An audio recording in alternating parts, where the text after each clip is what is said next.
ధన్యవాదాలు అధ్యక్ష. ఏ ప్రశ్నకు సమాధానం అవునండి.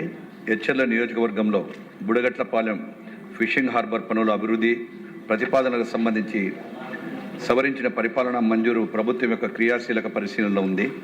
బి ప్రశ్నకు సమాధానం సవరించిన పరిపాలక మంజూరు ఇంకా ఇవ్వాల్సి ఉన్నదని ఈ ప్రశ్న ఉత్పన్నం కాదు.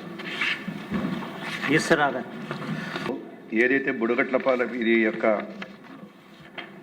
వారు అడిగినటువంటిది గవర్నమెంట్ ఈవో నోట్ 25696444 ద్వారా 27/9/24 ఫేజ్ 1 కార్యక్రమంలో ఏవైతే ఆ యొక్క ఏజెన్సీ వారు పని చేయలేదు అధ్యక్ష. గత ప్రభుత్వంలో తీసుకునేటువంటి పనిని ఏదైతే ఉందో 25% బిలో ఉండేటువంటి కూడా డీమ్డ్ క్యాన్సల్ కింద కూడా ఆ ఏజెన్సీ పని చేయడం లేదనేటువంటి ఉద్దేశంతో దాన్ని క్యాన్సిల్ చేయడం జరిగింది అధ్యక్ష.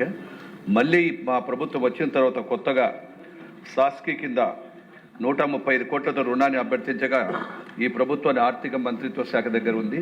ఫైనాన్స్లో కూడా ఫైళ్ళన్నీ కూడా పంపించాము. ఎస్టిమేషన్లు వాళ్ళన్నింటినీ కూడా 444,75,00,000 రూపాయలతో రివైజ్డ్ అంచనాలు వేయడం జరిగింది అధ్యక్ష.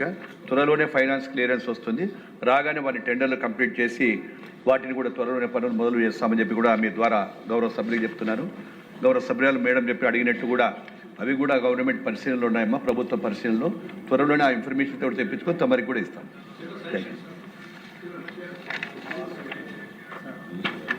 ఎక్కడ సరైన ఇన్ఫ్రాస్ట్రక్చర్ సౌకర్యాలు తీసుకుని అదేవిధంగా గౌరవ శాసనసభ్యులు మాధవి గారు చెప్పినట్లు ఇందాకే మాకు ఇన్ఫర్మేషన్ ఇచ్చారు. ఈ చింతపల్లి జట్టుకు మాత్రం ఎఫ్ఎల్సి టెండర్లు కూడా పిలవడం అయిపోయిందమ్మా.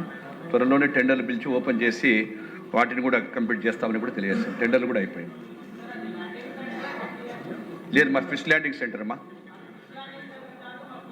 కావాలని అడుగుతున్నారండి. అది చూస్తాం. Okay sir.